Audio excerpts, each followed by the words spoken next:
Waalaikumsalam warahmatullahi wabarakatuh. Alhamdulillahirabbil alamin. Wassalatu wassalamu ala asyrofil anbiya'i wal mursalin sayyidina Muhammadin wa ala alihi washabihi ajmain. Amma ba'du. Yang saya hormati Bapak Rio Bagusan Arif selaku Kepala SDN 9 Curah Tatal beserta rekan-rekan guru di SDN 9 Curah Tatal yang sangat saya banggakan.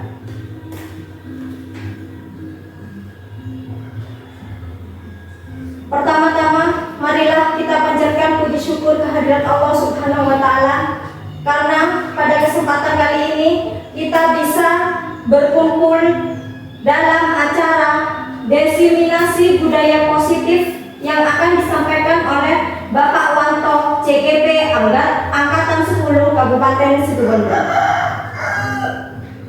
Untuk mempersingkat waktu, marilah saya perkenalkan saya selaku moderator dan pembawa acara menyampaikan susunan acara pada siang hari ini. Yang pertama, pembukaan. Yang kedua, pembacaan sholawat Maryam. Yang ketiga, menyanyikan lagu Indonesia Raya. Yang keempat, sambutan kepala sekolah. Yang selanjutnya, pemaparan, penyebaran dan penerapan budaya positif di sekolah Negeri 9 Curah Tatal oleh Bapak Wanto sebagai CGP Angkatan 10. Selanjutnya akan saya buka tanya jawab dan tanggapan dari Bapak Wanto. Dan yang terakhir adalah penutup.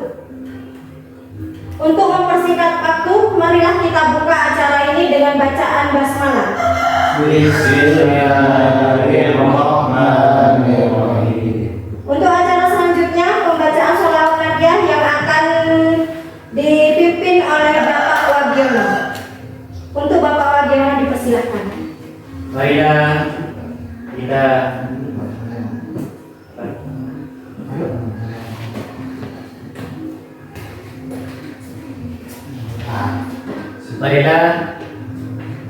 kegiatan hari ini kita mulai dengan pembacaan sholawat Maryam.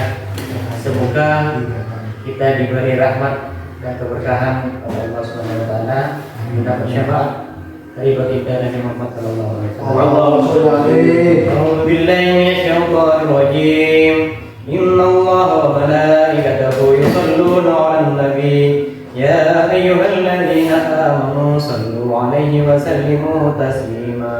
Allahumma shalli wa sallim salamatan ala sayyidina Muhammadin alladzi tanhallu bihi al-uqadu wa tanhallu bihi al-qurratu wa tudha'u bihi al-hawaidu wa tun'alu bihi al-ghaibu wa husnul khawatimi wa yustasqal ghamamu bi wajhil karimi wa ala alihi wa sahbihi fi kulli lamhatin wa nafasin bi 'adadi kulli ma'lumin. Allahumma shalli sholatan kamilatan wa sallim salamatan ala sayyidina Muhammadin alladzi tanhallu bihi al-uqadu wa tanfaridu bihi al-qurratu wa tudha'u bihi al-hawaidu wa tun'alu bihi al-ghaibu wa husnul khawatimi wa yustasqal ghamamu bi wajhil karimi wa ala alihi wa sahbihi fi kulli lamhatin wa nafasin bi 'adadi kulli ma'lumin. Allahumma sholli sholatan kamilatan wa sallim salaman tamman ala sayyidina Muhammadin alladzi tanhallu bihil uqadu wa tanfariju bihil qurabu wa tudha'u bihil hawaidu wa tun'alu bihil ghaibu wa husnul khawatimi wa yustasqa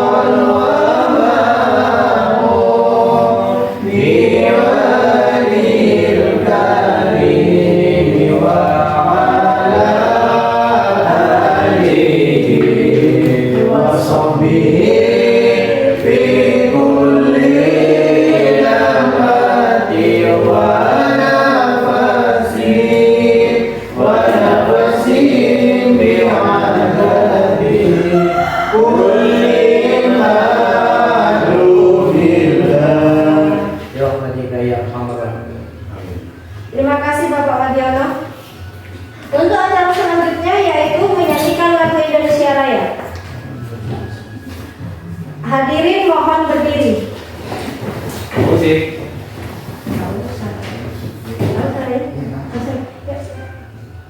Hiduplah Indonesia Raya.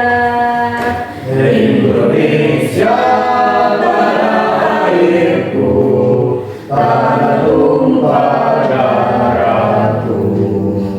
Di sana aku berdiri, jadi pandu ibuku.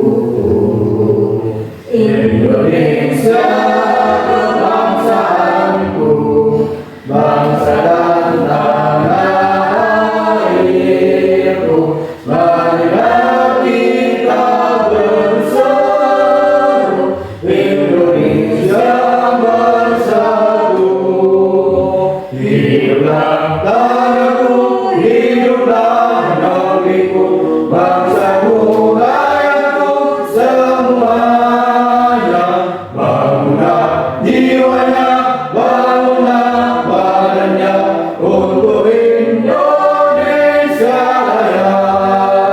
Indonesia merdeka, merdeka, tanahku, negeriku yang ku cinta. Indonesia Raya, merdeka, merdeka, hiduplah Indonesia Raya.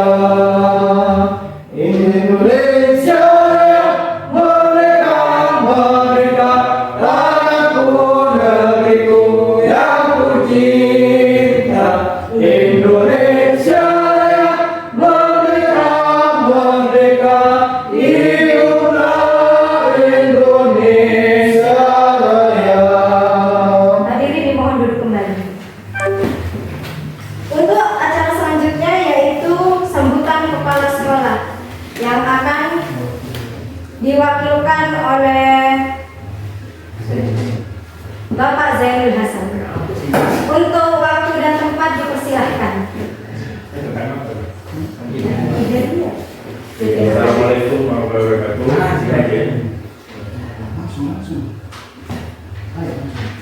Terima kasih atas waktu yang diberikan tentang CGP Angkatan ke-10 ini. Saya hanya menyampaikan beberapa saran kepada Bapak Manto. Semoga kedepannya dengan Angkatan CGP ini menjadikan suatu motivasi yang sangat berguna bagi Pak Manto sendiri dan kita semua. Amin. Dan juga untuk anak bangsa. Dengan adanya diseminasi budaya positif ini, mungkin kita kembali kepada kita sendiri, di mana kita sebagai pendidik yang tujuannya memerdekakan anak bangsa, khususnya di SDN 9 Surakarta ini, menjadi pendidikan yang selalu diminati oleh anak-anak kita dan juga warga masyarakat di daerah Surakarta ini. Mungkin hanya itu saja.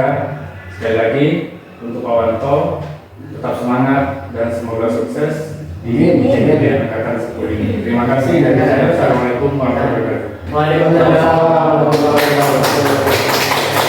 Terima kasih atas sambutannya Bapak Zainul Hasan.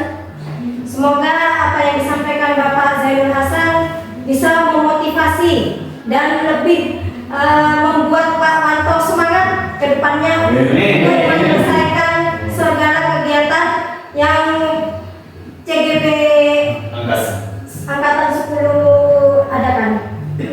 Untuk acara selanjutnya yaitu pemaparan materi, yaitu pemaparan penyebaran dan penerapan budaya positif di SDN 9 Curah Tatan. Kepada Bapak Wanto selaku CGP Angkatan 10 dipersilahkan. Terima kasih. Assalamualaikum warahmatullahi wabarakatuh. Waalaikumsalam warahmatullahi wabarakatuh. Alhamdulillahirabbil alamin wassalatu wassalamu ala asyrofil mursalin sayyidina Muhammadin wa ala alihi wasallam. Amma ba'du, yang terhormat Bapak Kepala Sekolah yaitu Rio Bagus Namarip dan juga Bapak Ibu guru hebat rekan saya di SDN 9 Curah Tatan. Alhamdulillah di pagi hari ini kita bisa berkumpul dalam rangka yaitu diseminasi budaya positif yang akan saya paparkan selanjutnya. Puja puji syukur kehadirat Allah Subhanahu wa taala dan juga rahmat beliau Nabi Muhammad SAW dari zaman jahiliyah itu, dari zaman kebodohan serta menjadi sekarang cerdas. Alhamdulillahirabbil alamin. Berkat syafaat kaji Nabi Muhammad SAW. Bapak Ibu guru yang hebat, sebelum saya mulai tentang diseminasi positif, marilah kita speaking dulu sebelumnya biar kita tidak ngantuk dan tidak biar semangat ya. Sekarang tepuk semangat dulu ya, biar kita semangat untuk mengeluarkan dan mendengarkan. Yuk, sekarang tepuk semangat.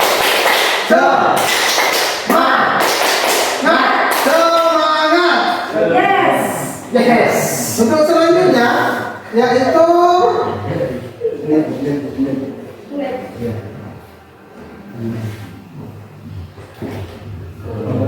Di atas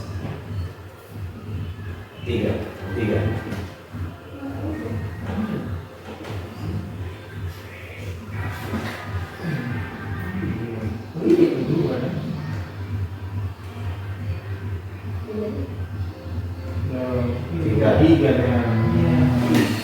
Nah ya Bapak Ibu, ini perkenalkan dari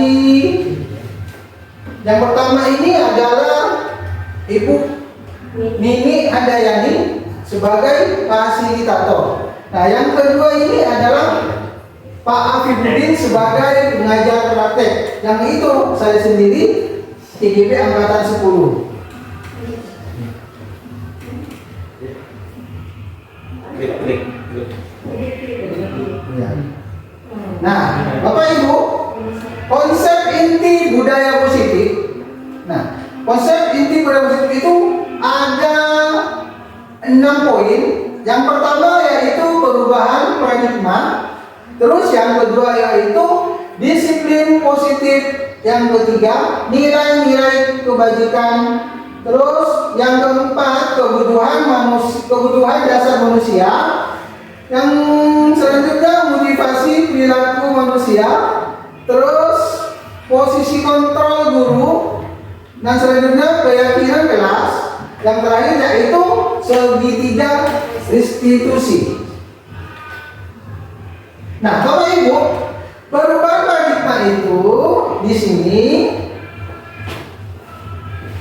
adalah pembelajaran dengan paradigma baru, merupakan pembelajaran yang dirancang berdasarkan prinsip pembelajaran terus berdiferensiasi sehingga para peserta didik belajar sesuai kebutuhan berdasarkan tahap perkembangan sesuai teori psikologi modern untuk mewujudkan profil pelajar Pancasila. Nah, selanjutnya yaitu miskonsepsi tentang teori kontrol. Nah, yang pertama yaitu ilusi guru mengontrol murid. Terus selanjutnya yaitu ilusi bahwa semua penguatan positif, efektif dan bermanfaat. Terus selanjutnya yaitu ilusi bahwa kritik dan membuat rasa bersalah mampu menguatkan karakter. Terus yang terakhir yaitu ilusi bahwa orang dewasa berhak memaksa. Terus selanjutnya yaitu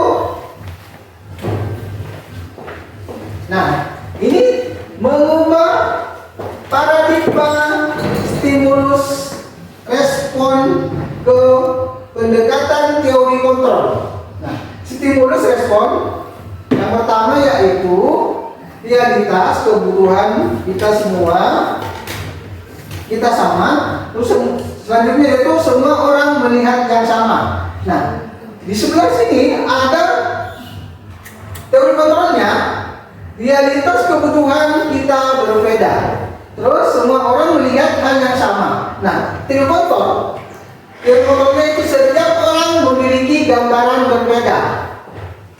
Stimulus respon yaitu kita mencoba mengubah orang agar berpandangan sama dengan kita. Nah, teori kontrolnya yaitu semua perilaku memiliki tujuan. Terus orang lain bisa mengontrol saya. Terus teori kontrolnya yaitu hanya ada yang bisa mengontrol diri Anda. Terus stimulus respon, saya bisa mengontrol orang lain. Teori kontrolnya yaitu ada tidak bisa mengontrol orang lain. Pemaksaan ada pada saat rujukan gagal. Terus kolaborasi dan konsensus menciptakan pilihan-pilihan baru. Nah, terus kemudian model berpikir menang kalah. Teori kontrol yaitu model berpikir menang. Lanjut ya? Iya, lanjut. Nah, Bapak Ibu di sini yang pertama itu yang kedua tadi ini yang kedua ya, disiplin positif. Disiplin positif adalah berasal dari kata disiplina. Nah, yang artinya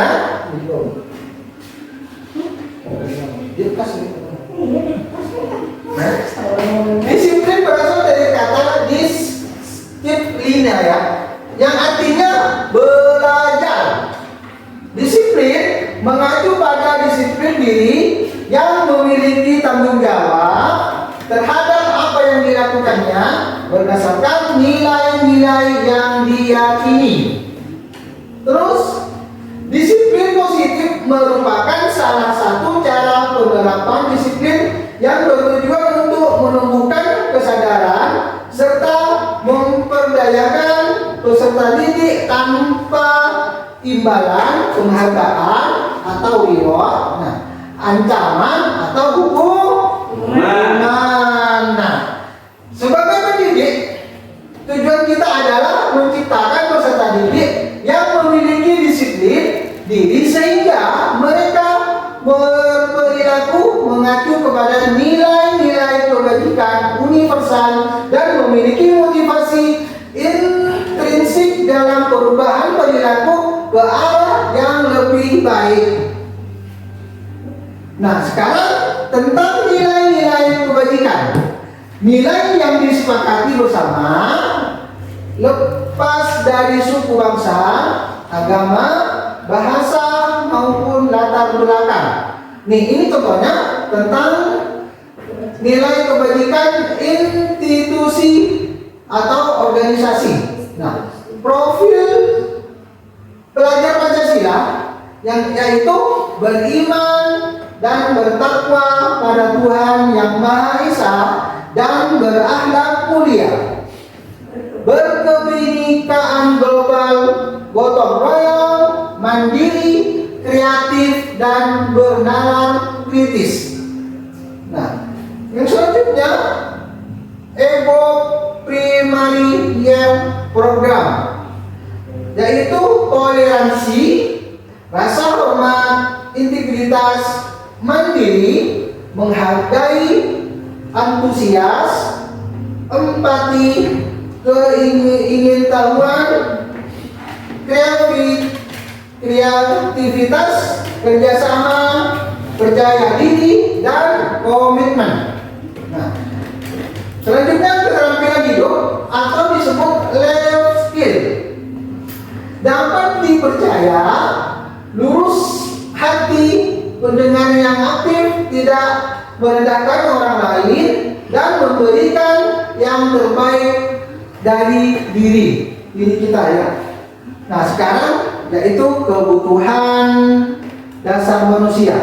Kebutuhan dasar manusia adalah segala sesuatu yang kita lakukan untuk mendapatkan apa yang kita inginkan. Seluruh tindakan yang kita lakukan memiliki tujuan tertentu, dan semua usaha terbaik yang kita lakukan adalah dalam rangka agar kebutuhan dasar kita terpenuhi dengan baik. Nah, sekarang motivasi perilaku manusia, yaitu untuk menghindari ketidaknyamanan atau hukuman, terus untuk mendapatkan imbalan atau penghargaan dari orang lain, terus untuk menjadi orang yang mereka inginkan dan menghargai diri sendiri dengan nilai-nilai yang mereka percaya. Nah, sekarang 5 posisi kontrol guru. Yang pertama itu penghukum, pembuat merasa bersalah, terus teman, pemantau, dan manajer.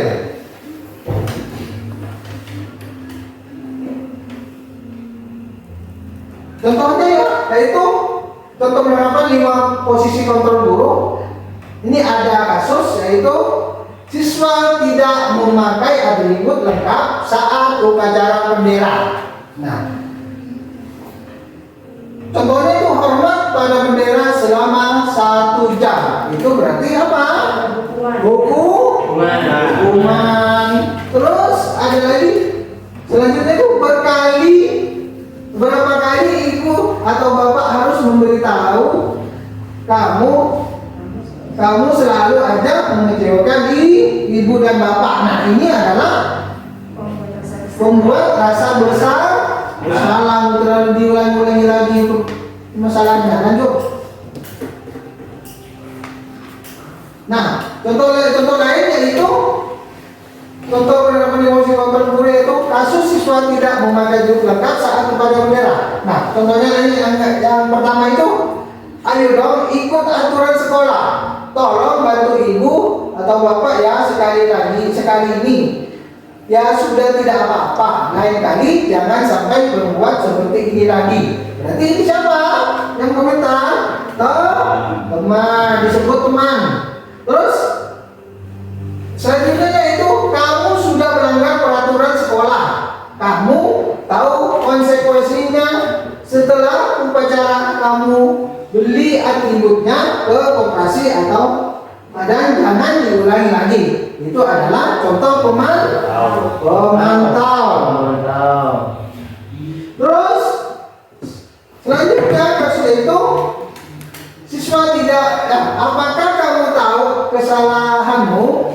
Kira-kira bagaimana kamu memperbaiki kesalahanmu? Itu adalah sebagai manajer atau kepala sekolah. Nah, sekarang tentang keyakinan kelas. Mengapa keyakinan kelas dan mengapa bukan peraturan kelas? Ya. Terus selanjutnya, nah ini suatu keyakinan akan lebih memotivasi seseorang dari dalam berhubung itu motivasi intrinsik. Seseorang akan lebih tergerak dan bersemangat menjalankan keyakinannya daripada mengikuti serangkaian peraturan. Begitu pula dengan murid-murid kita. Nah, mengapa tidak peraturan saja? Mengapa harus keyakinan kelas? Nah, jawabannya adalah ini pertanyaan ya. Mengapa kita memiliki peraturan harus menggunakan helm bila mengendarai kendaraan roda 2? Ini contohnya ya. Terus yang selanjutnya, mengapa kita memiliki peraturan 3M, yaitu menggunakan masker, mencuci tangan, dan menjaga jarak 1,5 meter. Nah, selanjutnya itu mengapa kita memiliki peraturan harus datang tepat waktu pada saat mengikuti pelatihan untuk mendukung motivasi intrinsik, kembali ke nilai-nilai atau keyakinan-keyakinan lebih menggerakkan seseorang dibandingkan mengikuti serangkaian peraturan-peraturan. Ini ya, ini pembentukan keyakinan kelas. Ya, pembentukan keyakinan kelas yang pertama itu bersifat abstrak, yang kedua berupa pernyataan universal, yang ketiga dibuat dalam pernyataan positif, yang keempat sedikit saja agar mudah diingat, yang kelima sesuai dengan kondisi kelas dan sekolah sehingga mudah diterapkan, yang keenam yaitu semua warga sekolah dan warga kelas dilibatkan saat membuat keyakinan kelas. Nah, ini adalah penyusunan keyakinan kelas waktu saya berdiskusi dengan murid-murid. Nah, keyakinan kelas di SDN Spiritual yaitu yang pertama tepat waktu, ya, datangnya tepat waktu. Terus yang kedua yaitu melaksanakan piket kelas. Terus yang ketiga berdoa sebelum pembelajaran. Yang keempat berdoa sesudah pembelajaran. Terus minta izin, ya. Tujuh, bersikap sopan dan hormat kepada semua orang. Yang delapan, mendengarkan guru yang benar, menjaga kebersihan. Lanjut. Nah, sekarang sampai ke restitusi. Apa itu restitusi? Untuk mencapai solusi untuk masalah mereka dan membantu murid berpikir tentang orang seperti apa yang mereka ingin menjadi atau tujuan dunia dan bagaimana mereka harus memperlakukan orang lain. Itu menurut Gosen 2004. Nah, ini adalah segitiga restitusi. Yang pertama itu yang suatu proses atau dialog yang dijalankan oleh guru agar dapat menghasilkan murid yang mandiri dan bertanggung jawab. Itu adalah tahapan segitiga restitusi. Yuk lanjut.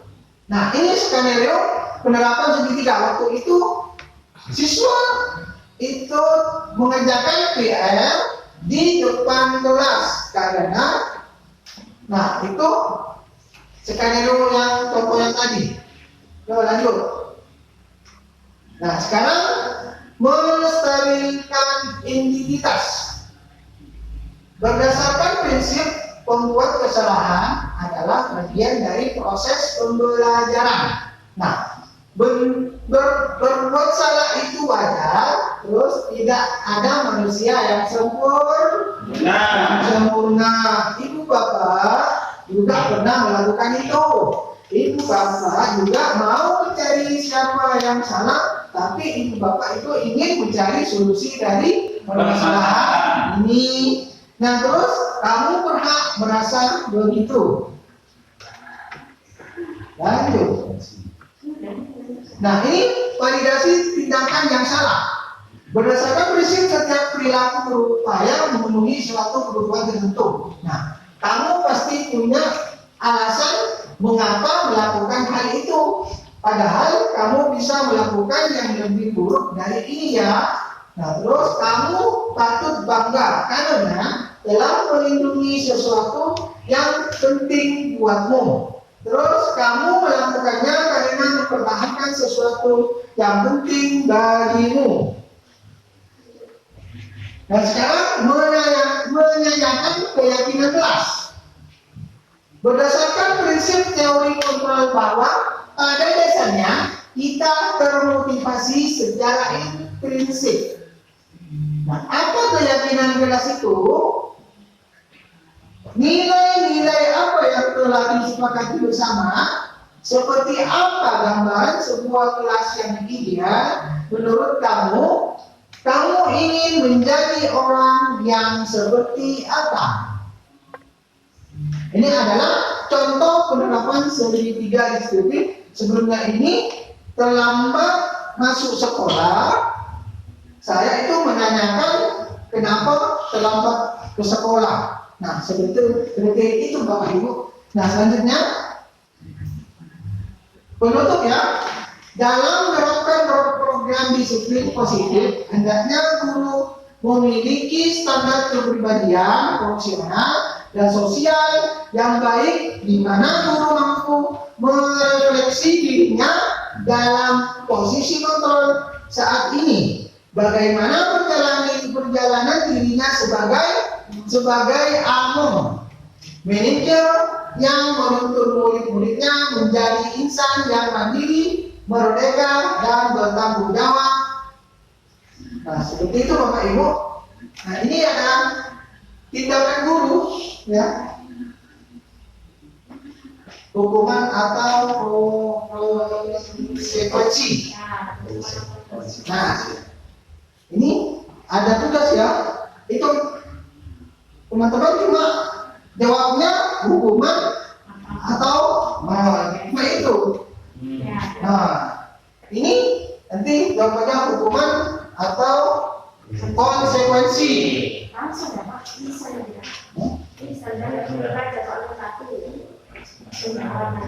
Oh ya. Nah, yuk langsung. Langsung aja di situ.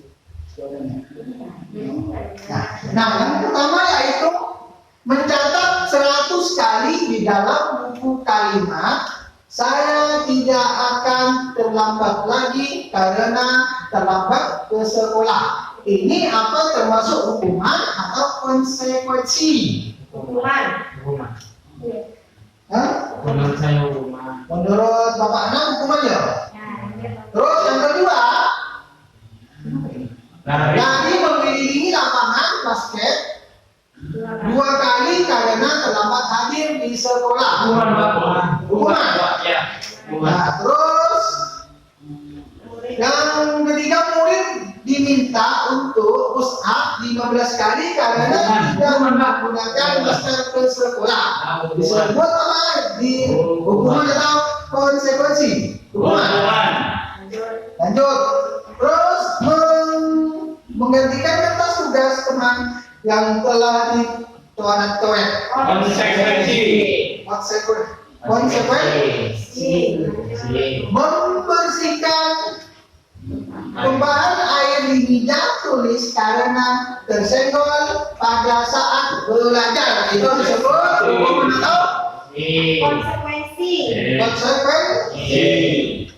Terus murid disuruh untuk mengenakan sepatu seharian di sekolah karena tidak mengenakan sepatu hitam. Itu disebut apa? Konsekuensi atau hukuman? Hukuman. Disebut hukuman. Yang terakhir, lari mengelilingi lapangan basket 2 kali karena terlambat 10 menit untuk pelajaran PJOK. Itu disebut hukuman atau konsekuensi? Kalau hukuman itu ya aturan yang disepakati. Nah, ini bukan hukuman karena ini yang membuat bukan kelas kesepakatan bersama, tetapi adalah guru olahraga. Ya kan? Berarti konsekuensi. Ya kan? Nah, kita yang tadi berarti hukuman sesuatu yang menyakitkan harus terjadi ya, membuat anak sakit fisik maupun hati untuk jangka waktu lama. Terus anak membenci kedisiplinan. Terus paksaan mendorong anak menyakiti diri sendiri, konsep diri yang buruk. Anak belajar untuk menyembuhkan kesalahan, menyembunyikan kesalahan, terus marah, merasa bersalah, dipermalukan, terus merasa tak dihargai. Ya, itu adalah hukuman, contoh hukuman. Terus konsekuensi yaitu sesuatu harus terjadi. Nah, membuat anak merasa tidak nyaman dan dalam jangka waktu pendek, anak menghargai disiplin, stimulus, tanggapan. mendorong anak agar mudah menyesuaikan diri, konsep diri yang baik, terus anak belajar untuk mematuhi peraturan, terus kehilangan hak membuat tidak nyaman diasingkan untuk sementara. Nah, begitu Bapak Ibu ya. Kurang lebihnya mohon maaf, kita sesi atau pertanyaan jawab atau tanggapan yang saya barusan paparkan. Tanggapannya gimana atau kita tanya jawab? Monggo Bapak Ibu, saya buka sesi pertanyaan. Saya batasi saja ya. Saya batasi untuk 3 pertanyaan. Dua saja. Saya batasi untuk 2 pertanyaan. Monggo siapa yang akan bertanya? Mungkin ada yang. Ya Pak Zainul, monggo pertanyaannya. Pertanyaan dari saya yaitu, apakah sistem reward bisa membuat anak menjadi disiplin atau efektif? Kalau reward seperti itu tidak efektif, bagaimana dengan banyak menguji anak? Bisakah atau berhasilkah?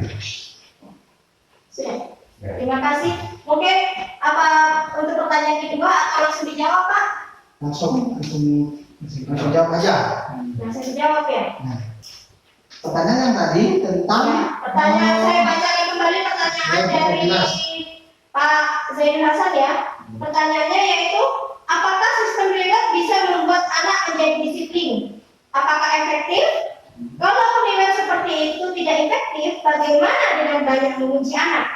Bisa berhasilkah? Nah, itu Bapak Ibu ya, Pak Hasan.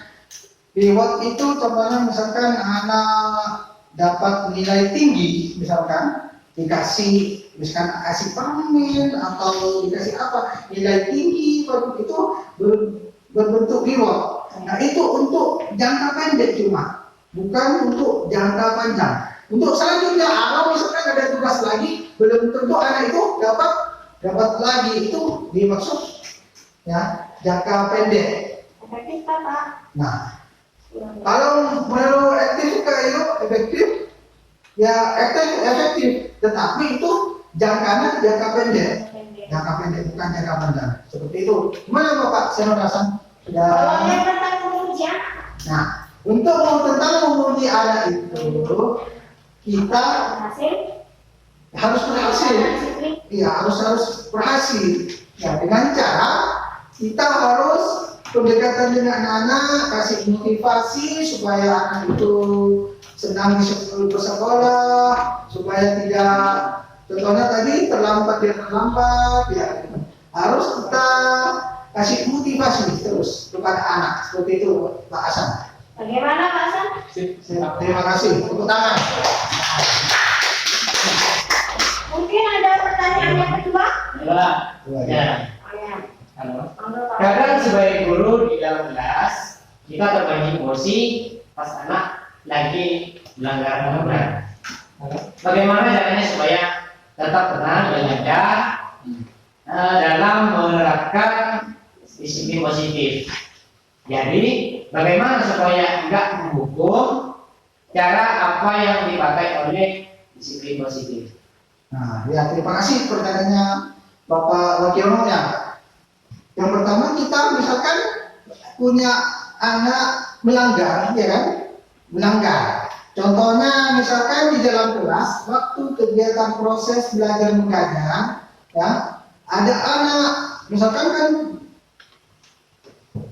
apa ya istilah ambil buku temennya dibawa lari-lari terus kemudian, nah kita sebaiknya itu nanti sesudah proses belajar kita panggil dengan sistem institusi, tanyakan kenapa kamu kok melakukan seperti itu sama temanmu sampai bukunya temanmu dibawa dicoret. Nah itu sebagai anak harus bertanggung jawab, artinya itu harus mengganti yang telah dibawa anak tersebut. Misalkan bukunya itu dicoret atau bagaimana, Nah, itu langkah pakai langkah restitusi. Begitu Bapak. Bagaimana Pak? Gimana Pak Giono? Sudah? Iya. Nah, terima kasih ya. Baik. Terus selanjutnya ya, kita sudah apa ada pertanyaan lagi? Cukup? Cukup ya? Dua ya, sudah dua. Nah, ini ada pantun sedikit ya. Buah durian bijinya putih, cukup sekian. Terima kasih. Wassalamualaikum warahmatullahi wabarakatuh. Untuk yang tadi pemaparan dan sesi tanya jawab yang sudah kita lalui bersama. Untuk acara terakhir yaitu doa penutup yang akan disampaikan yang akan dipimpin oleh Bapak Aswari. Untuk Bapak Aswari dipersilahkan.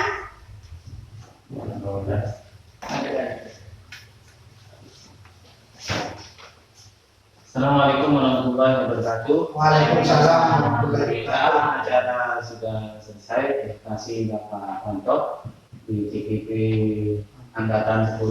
Semoga membawa berkah dan selalu sukses untuk Bapak Kontok dan untuk kita semua semoga membentuk beliau.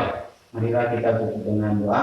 Semoga bermanfaat bersama berdoa sudah dimenangin. Bismillahirrahmanirrahim. Allahumma barik Islam dan muslimin muslimat wal mu'minin wal mu'minat wa sallallahu alaihi wa sallam min kabir khair wa ya rabbal alamin ya arhamar rahimin. Allahumma yassir wa fatah Madinah wa nabiyyi wa bihaqqi la ilaha illallah Muhammad rasulullah. Rabbana atina fid dunya hasanah wa fil akhirati hasanah wa qina adzabannar. Subhana rabbika rabbil izzati amma yasifun wa salamun alal mursalin walhamdulillahi rabbil alamin. Al-Fatihah. Bismillahirrahmanirrahim. Alhamdulillahi rabbil alamin. Iyyaka na'budu wa iyyaka nasta'in ihdinas siratal mustaqim siratal ladzina an'amta 'alaihim ghairil maghdubi 'alaihim waladdallin. Assalamualaikum warahmatullahi wabarakatuh. Waalaikumsalam warahmatullahi wabarakatuh. Terima kasih Bapak Ibu sekalian. Saya selaku pembawa acara mohon maaf jika ada salah-salah kata yang kurang berkenan. Wabillahi taufiq wal hidayah. Wassalamualaikum warahmatullahi wabarakatuh. Waalaikumsalam warahmatullahi wabarakatuh.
Piket ya.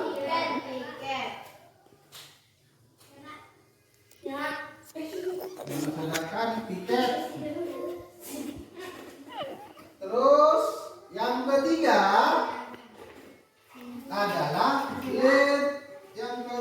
adalah berdoa Sebelum berdoa sebelum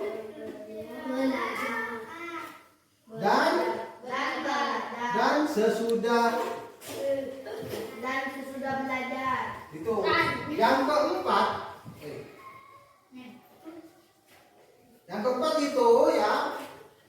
Yang keempat adalah kegiatan literasi. Apa literasi?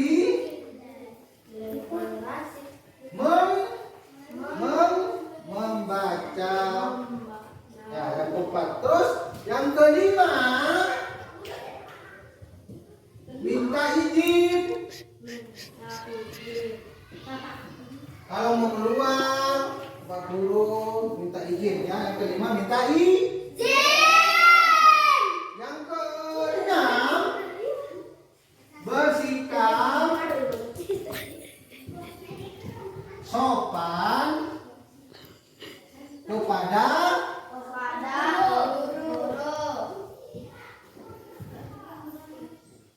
semua orang. Harus sopan memberi tamu, toleh lari-lari keturunan memberi.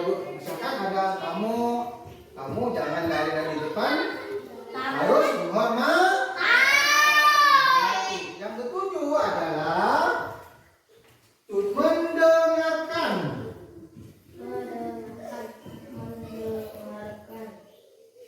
mendengarkan guru dengan benar. Nah, jika Pak Guru atau Ibu Guru menjelaskan, kamu mendengarkan dengan baik. Tak olehnya. Tahu ini adalah kesepakatan tidak boleh dilanggar, tak boleh, harus disepakati. Sepakat tidak?